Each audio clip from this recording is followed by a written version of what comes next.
Bueno, Frente para la Victoria cuenta desde hace una semana, menos de una semana, con una única fórmula, como todos saben, compuesta por Daniel Scioli y Carlos Zanini.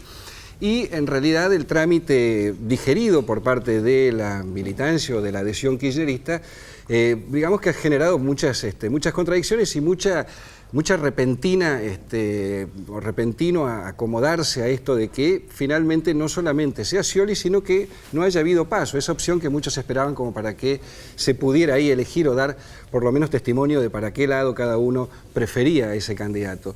Pero quizás lo que conviene analizar ahora o pensar un poco es qué ha pasado en estos 12 años en una fuerza política tan potente como el kirchnerismo para que incluso finalizando el segundo mandato de la presidenta y con una muy buena performance, un altísimo nivel de aceptación, de imagen y variables económicas por lo menos ordenadas, aunque no en expansión, pero por lo menos ordenadas, el candidato finalmente haya sido alguien que, bueno, que sabemos que ha tenido su resistencia. Y la pregunta, para conversar aquí con los amigos que han venido al programa hoy, es si el mide o no mide mata cualquier cosa. Sí, al efecto del billetera mata galán. Bueno, a ver, el mide o no mide termina dando conclusiones, es hijo del pragmatismo. Bueno, charlar un poquito con esto y para ello tenemos invitados hoy a Eduardo Blaustein, que es periodista y escritor, amigo y compañero de viejas redacciones, Raúl Aragón, consultor político de Raúl Aragón y Asociados y analista de opinión pública, y Hugo Pressman, contador público, conductor del Tren, programa que se emite por Radio Cooperativa hace más de 11 años y el que cuando podemos escuchamos siempre. Bueno, gracias a los tres por haber venido. Gracias por la invitación. Gracias, Frank. Y esta breve introducción mía tenía este disparador de qué es lo que en última instancia ha generado que Daniel Scioli fuese la figura elegida por la Presidenta de la Nación para que conduzca este próximo periodo presidencial en caso de triunfar, teniendo en cuenta las resistencias o las desconfianzas o como querramos llamar que ha generado Scioli. Es por default. Ah, mira vos. Es por default. Repasemos un poquito. Primero, no se mancó, se anuló la posibilidad del ARR de Cristina, que se intentó en el 2013, con la intención de construir un bloque a favor lo suficientemente grande como para votar la reforma constitucional. Terminado eso, se anotaron en la grilla de largada varios precandidatos. Ahora me olvidé de la mayoría, pero... Agustín Rossi, Jorge Tayana, Sergio Uribarri. Urtubey en algún momento. Exactamente. Y Scioli ya venía anotado. Scioli era el menos querido de todos, incluso todos recordaremos que hubo a lo largo de estos años múltiples ataques a la figura de Scioli, a su gobernación, ataques desde adentro del mismo kirchnerismo, de su propia fuerza política, era el menos querido. Pero estos candidatos fueron perdiendo capacidad de generar adhesión, de generar intención de voto. El único que quedó en pie realmente con un grado significativo de intención de voto fuera, independientemente de Scioli, era Randazzo. La designación de Zanini como vice de Scioli terminó de liquidar esa precandidatura y entonces nos quedamos nada más que con la precandidatura, pero que en términos formales es una precandidatura, porque como no tiene competencia es el candidato, quedamos con Scioli. La pregunta es ¿por qué lo bajaron a Randazzo? Y yo creo que esto fue para fortalecer el único candidato que podía realmente en primera vuelta tener un desempeño electoral lo suficientemente grande como para construir un bloque, tanto en la Cámara de Senadores como en la de Diputados, un bloque afín al kirchnerismo lo suficientemente grande como para que ese bloque tenga peso en el próximo gobierno. Esto se lo garantizaba mucho más Scioli que Randazzo y por lo tanto la Presidenta decide, o Scioli decide, no sé, bajarlo a Randazzo de esta manera, sacándole su apoyo político. El apoyo político de Randazzo más importante era Carlos Zanini. Y eso, si fue una decisión de Scioli, y yo no sé, supongamos que lo fue, porque él está diciendo que lo fue, así que no tengo por qué decir que está mintiendo, creo que fue una decisión brillante. Primero, porque elimina la interna. Se consolida él como como único candidato. Segundo, porque Zanini era la vicepresidencia, era el único punto de verdadero conflicto que podría haber tenido con el kirchnerismo duro. Las listas se arreglaron y se arreglaron con muy poco ruido. Es más, hubo más ruido en el PRO que en el Frente para la Victoria. Pero este punto era un punto difícil, un punto crítico.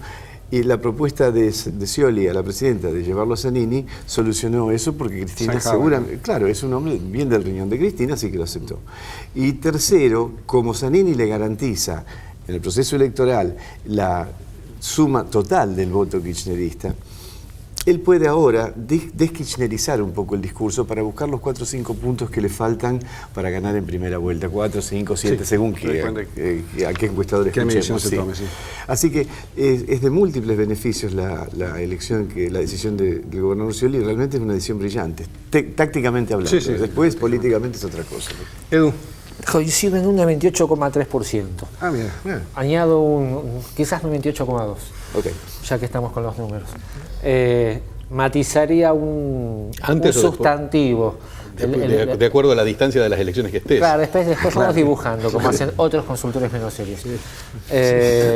Un matiz que me gusta hacer porque lo utilizan mucho los medios. Yo reemplazaría el sustantivo ataques contra Scioli por críticas contra Scioli. En algún caso es muy cierto que fueron ataques.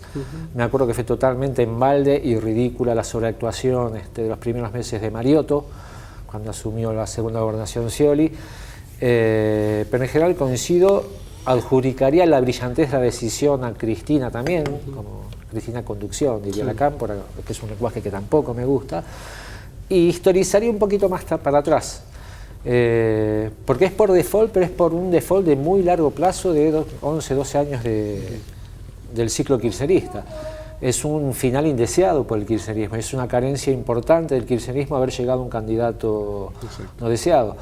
Yo, de cuando laboramos juntos en Miradas al Sur, me llevo cierto orgullo en el margen de autonomía que yo me tomaba como pseudoanalista político, porque hace 4 años yo en Miradas al Sur hablaba de crisdependencia, de a qué se refería Cristina cuando hablaba de institucionalizar el modelo, de que no existía una orgánica de discusión interna dentro del kirchnerismo, y sobre todo me refería mucho al tema del problema sucesorio.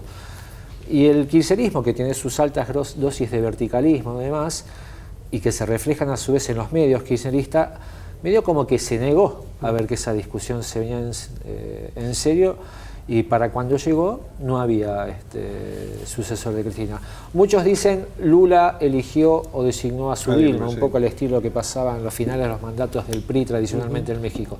Tampoco es garantía de nada, porque a Dilma no le está yendo demasiado bien. Pero coincido plenamente con que es por default, que es la fórmula más potente o lo más cercano a la fórmula más potente que podía presentar el Frente para la Victoria. Mencionaba Eduardo la falta quizás de espacio de disputa o de discusión interna como para generar o para determinar quién iba a ser el candidato, y él mencionaba el fuerte liderazgo de Cristina como quizás hasta a veces, una gran ventaja y a veces una dificultad para ese abrir el juego y que no se viera desde la tribuna cómo se resolvía una candidatura, ni más ni menos al continuar un proyecto como este. Bueno, esto viene de lejos. Primero retomo el tema de la sucesión. En realidad ningún gobierno de la democracia tuvo como sucesor, el presidente pudo designar a sucesor. Alfonsín no era Angelós el candidato que quería. Menem no era Duhalde el candidato que quería. Y en el caso de Cristina tampoco es Scioli el candidato que hubiera elegido. Pero discúlpame que te interrumpa, las diferencias eran que aquellos gobiernos terminaban con una gran debilidad, a diferencia de lo cual les impedía elegir o orientar. Pero en realidad, primero, que tanto el peronismo como el Frente para la Victoria han tenido una falencia básica en la continuación, en la posibilidad de determinar un sucesor a los fundadores del movimiento. En segundo lugar, el tema del verticalismo, que por un lado forma parte en otros conceptos de los partidos marxistas del centralismo democrático, pero en el centralismo democrático, teóricamente, no en la realidad, se discutía. En general, en los partidos, tanto del peronismo como del Frente para la Victoria, más bien se convalidan las órdenes que bajan desde arriba.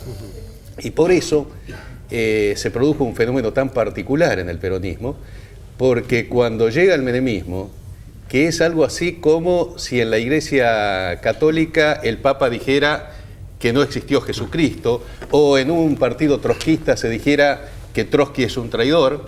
Eso produciría un revuelo y una fractura inmediata. Bueno, Menem viene, cambia el libreto histórico del peronismo y los que se fracturan del movimiento es muy poco. Serán 100, 200, 500 en un partido de millones. Es nada, no existió y se convalidó justamente lo contrario a lo que se enarboló a lo largo de décadas y décadas, con las consecuencias después tomadas. Con relación al kirchnerismo, la idea original me parece era la rotación entre Néstor Kirchner y Cristina Fernández. Un hecho imprevisto, establecido por la biología, rompe esa posibilidad. De que se van a cumplir 5 años, ¿no? No es poco tiempo. Claro, pero aquí tengo que decirte una cosa. Yo siempre, claro, los resultados desmienten lo que voy a decir, porque claro, si Cristina gana con el 55% de los votos, lo que yo digo, que a mí la construcción política del Frente para la Victoria de Cristina, a mí nunca me sedujo. Más allá de que debo reconocer que el tema de la cámpora es un fenómeno muy interesante a analizar y con un crecimiento realmente para analizar. Pero el rompimiento por errores mutuos con sectores del sindicalismo, a mí siempre me abrió una señal de interrogación, más allá que esos sectores que se fracturaron del Frente para la Victoria iniciaron un camino casi opuesto, injustificable. Es decir, una cosa, y eso siempre señalo lo que hizo Jauretche o Scalabrini Ortiz, no lo que hace Alberto Fernández o Sergio Massa o Julio Bárbaro. Si vos rompés con el movimiento que formás parte, bueno, no te vayas enfrente, como hizo Jauretche, como hizo Scalabrini, esperaron y cuando vino la malaria, fueron los primeros que estuvieron en la lucha. En general, el sistema verticalista, sin discusión, produce el ascenso de los alcahuetes y de los chupamedias. Claro. Y eso ya lo vivió Perón. Cuando en el 54 la mano vino cambiada y Perón dijo, estoy rodeado de chupamedias y alcahuetes. Bueno, si uno hubiera tenido la oportunidad de decirle, general, alguna responsabilidad habrá tenido el resultado de lo que usted ha forjado efectivamente. De manera que, y esto lo he visto estos días que a mí me dolió mucho, gente que es muy valiosa, por lo menos desde mi opinión, no comparto para nada. ¿Cómo puede ser? Apoyaban a Randazzo como alternativa a Scioli. En realidad se apoyaba a Randazzo, no tanto por los méritos de Randazzo, sino por los déficits por anteponerse que a la figura de Scioli, claro, de Scioli. Al día siguiente, porque no aceptó el tema de la gobernación, pasó a ser un traidor. Entonces, yo creo de que hubo un error en Randazzo en la forma como desarrolló la campaña. Desarrolló una campaña justamente para poder crecer, pero que quemaba, era una especie de Carlomagno que cerraba la nave. Entonces, no consideró a Scioli como un adversario, sino como un enemigo. No. Después era difícil volver de esa circunstancia. Creo que Cristina, al ver las encuestas, lo baja a Randazzo colocándolo a Zanini, con lo cual indudablemente existía la inviabilidad de seguir esa interna, justamente porque la continuación de esa interna bajaba ya no el precio a Scioli, que era el objetivo de la presencia de Randazzo, sino que podía poner en cuestionamiento la candidatura de Scioli en las elecciones nacionales. Una pregunta para los tres, que es común para los tres, es si de alguna manera Scioli no vino a ser el candidato que ofrecía el Frente para la Victoria, un candidato de perfil moderado, de todas las formas en que se ha definido, para enfrentar a quien podía ser Mauricio Macri o Sergio Massa, dos candidatos, bueno, menos confrontativos y más amigables, pues, digamos, con el poder económico, con el poder mediático, con todo eso. Y uno se pone a ver ahora los resultados ya transcurridos la mitad de este año, en donde quizás me da la impresión que el macrismo, la potencia que podía tener el macrismo, en vistas de cómo fue perdiendo fuerza Sergio Massa, pudo haber sido un poco sobredimensionado. Digo, en un momento se veía como que el macrismo podía realmente disputar y triunfar. Y creo que quizás la decisión de poner a Scioli viene a dar respuesta a decir, bueno, pongamos a aquel candidato que pueda competir en ese terreno con mayor fuerza. ¿Cómo ven hoy ese papel, esas chances de Macri en vista de lo que está sucediendo en estos meses? ¿Y hasta dónde realmente era Scioli en ese caso el candidato que compitiera en ese espacio más abierto, menos duro del kirchnerismo y que pudiera convocar a otros sectores? Yo retomo lo que dijo de entrada Aragón sobre que es una decisión por default, porque no es que se lo elige a Scioli para competir por un electorado más moderado, habiendo una cierta demanda que hay que respetar social de tiempos un poquito más calmos, más intensos, discursivamente menos agresivos. No creo que se lo haya elegido para competir contra Macri, sino que salió como lo escribía muy bien Raúl. Y insisto en este tema, a mí no es que me entusiasme esa moderación, o por lo menos el discurso del Scioli de hasta hace 2 o 3 meses, porque ahora viene forzando una especie de kirchnerización de su discurso, que bueno... propio de campaña. Propia de campaña, o ya veremos cómo será su presidencia, pero hasta hace 3 meses era el típico incombustible que no decía nada, el comunicador neutro, un poco, no te digo Durán Barba, que es otra estrategia comunicacional, pero aburrido, con fe, con coraje, toda esa famosa mirada caricaturesca sobre él. Pero, aunque a mí no me guste, yo creo que uno tiene que tomar distancia de lo que sucede y respetar que hay una demanda social por discursos más moderados y por miradas un poco menos quebradoras o conflictivas que las que instaló el kirchnerismo en todos estos años.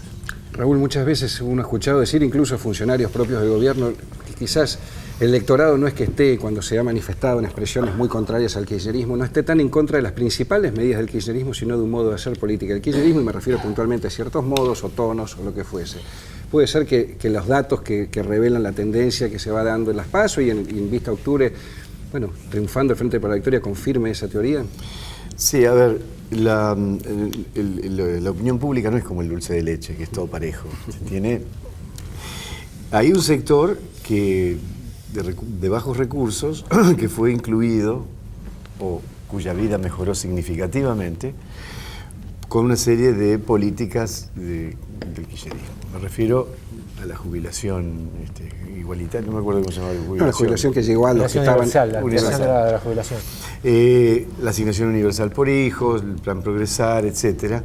En muchísimos casos eso más que duplicó el ingreso de un hogar. En muchísimos casos. Y esta gente, indudablemente, los que están en esa situación, adhieren fuertemente al kirchnerismo porque efectivamente y en términos reales lo ha mejorado. Uno después puede discutir si el subsidiar es el método, esa es otra discusión, pero en términos de la percepción que ese público tiene de la gestión kirchnerista es una percepción totalmente positiva y quieren continuar el modelo. Así que ese sector vota cualquier propuesta opción de continuidad. Por curiosidad, cuando vos haces las mediciones, ¿aparece así de literalmente? Así de literalmente, claro. Y esto representa entre 25 y 28% de la población. Es un piso electoral poderosísimo. Por otro lado, mencionaba la Cámpora. La Cámpora en realidad es un experimento que vamos a ver qué sucede. No es como la Juventud Peronista. La Juventud Peronista nace en la lucha contra el gobierno del Aníbal de Víctor Lanús, en lucha y vuelve. Nace en la calle y cuando una fuerza nace en la calle confrontando a un enemigo, genera lazos de lealtad muy fuertes, muy fuertes. La Cámpora nace desde el poder como una construcción desde el poder y sostenida desde el poder. Pero electoralmente no tiene ningún peso, perdió absolutamente todas las elecciones que intentó en todas las universidades, en todas las villas, en todos lados ha perdido. Y si hoy las listas, si hoy no fuera una elección de mitad de término, no fuera una elección presidencial, y los cámporas que están encabezando las listas en las distintas provincias tuvieran que ellos obtener los votos, no tendrían nada, seguramente perderían, porque no tienen instalación popular. Eso es como una tropa de élite, pero no son una fuerza política en el sentido tradicional que uno dice una fuerza política. Así que lo que ellos podrían aportarle es muy poco. Después está la otra mitad o otra parte, que nosotros eso lo tenemos medido, que le disgusta todo. Les disgusta todo del kirchnerismo. Bueno, ¿cuánto es ese núcleo duro? Así como está el núcleo kirchnerista, ¿cuánto es realmente ese núcleo? Nosotros hicimos esta pregunta, porque hay analistas de opinión pública que trabajan para los candidatos, entonces, para no truchar los números, hacen preguntas truchas que te sesgan la respuesta. Entonces, si vos preguntas, ¿usted está de acuerdo con la continuidad o quiere el cambio? Eso es una falsa dicotomía. Un poco y un poco. Porque, entonces, ¿qué hicimos nosotros? Preguntamos, bueno, usted sabe que el kirchnerismo ha hecho muchos cambios en estos 12 años. ¿Usted diría que hay que mantener todo y continuar con el mismo rumbo? ¿Cambiar algunas pocas cosas y dejar otras? ¿Cambiar muchas cosas y dejar unas pocas? ¿O cambiar totalmente? Continuar con el mismo rumbo y no cambiar nada, 16,5. Cambiar todo, 23%. Entre medio hay toda una gama de gente que te dice, bueno, no, pero la asignación por hijo déjamela. Hay que cambiar el modo de hacer política, los de más nivel socioeconómico. Es decir, no es blanco y negro. Cuando lo planteas blanco y negro, sí se te va a 60-40. Pero eso es una falacia que la usan algunos analistas de opinión pública que trabajan para otros. Yo hice una suerte, una desgracia. Yo no tengo ningún candidato presidencial, todos mis candidatos son de gobernación. El futuro es una suerte. Aquí quisiera hacerle una pregunta, Aragón. Esto de traer periodistas hace que finalmente pregunten. El tema consiste en que, en general, se divide el electorado, por lo menos se dice que se divide el electorado, un 30% que apoya el kirchnerismo, un 30% que está en contra del kirchnerismo y un 30% que fluctúa. Ese 30% que no es ni kirchnerista ni visceralmente antikirchnerista. Ahora bien, cuando... Sí, que no mira desde esa perspectiva. Bueno, pero cuando lo colocan a Zanini como vicepresidente de Scioli, yo estoy convencido, por lo menos en eso sí estoy convencido, que a medida que se desarrolle la campaña y se pueda exteriorizar en forma clara la imagen y las perspectivas de Macri, los con mayor consentimiento de Scioli, los que están más en contra de Scioli, se iban a encolumnar, iban a perder 2-3% de ese total de la masa kirchnerista. Ahora, Zanini, que es... Decir Zanini, yo hace 2 años escribí una nota diciendo que si Cristina podía designar un candidato viable, era Zanini. Lo que pasa es que a Zanini lo conocía solamente el círculo que alrededor de la política. Quizás sea lo que menos importa en este momento, que lo conozcan tantos, ¿no? Creo No que porque lo que más pueda sumar importa. votos. Es lo que más importa. Ahora, ¿qué pasa con Zanini? Es decir, a ese 30% fluctuante, bueno, ¿lo ayuda la fórmula de Scioli o no?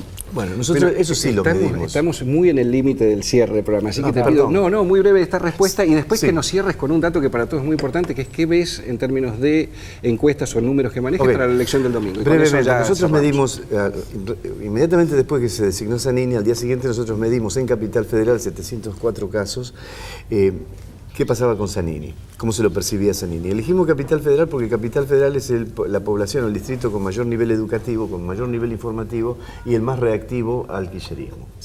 Tradicionalmente es lo que siempre le da mal a Cristina, o donde le da peor es en la capital. Lo que preguntamos es, ¿cuál es su opinión de Carlos Zanini? El 50% de la población porteña, la más informada, la más educada, dijo, o no lo conozco lo suficiente para poder opinar. Y el otro 50% se debía a 26 y 24, 26 negativo, 24 positivo. Esto, si yo mido lo mismo en el NEA o en el NOA, el nivel de conocimiento es 10%. Falta saber si la oposición y los medios opositores van a conseguir construir el monje negro en el transcurso del poco tiempo que le queda. El último dato y cierro con esto. Sí. Capital Federal para el domingo. Breve. Capital Federal para el domingo está ganando Rodríguez Larreta con una diferencia muy significativa. No es todavía no es, pero podría ganar en primera vuelta. Bien. Todavía no está ganado, pero podría ser. Es un dato que sorprende a muchos que lo querían un poco en baja. Bueno, antes de despedirme quiero anunciarles algo que me tiene que ver con esto, que es anunciarles que, bueno, y se las voy a regalar. Vieron que en los programas de cable generalmente se regala algo de... Sí, bueno, yo una bicicleta. Yo no te puedo dar una bicicleta, pero te puedo dar una revista que es la primera que publica la Universidad Nacional Arturo Jauretche, una revista sobre política, cultura, economía, pensamiento nacional, con el propósito justamente de intervenir en estos debates políticos. Así que, bueno, cada uno de ustedes se va con una de esas revistas. Les agradezco muchísimos a todos y nos vamos mostrando la imagen de esta maravillosa revista hecha por muchísimos y valiosos compañeros. Gracias.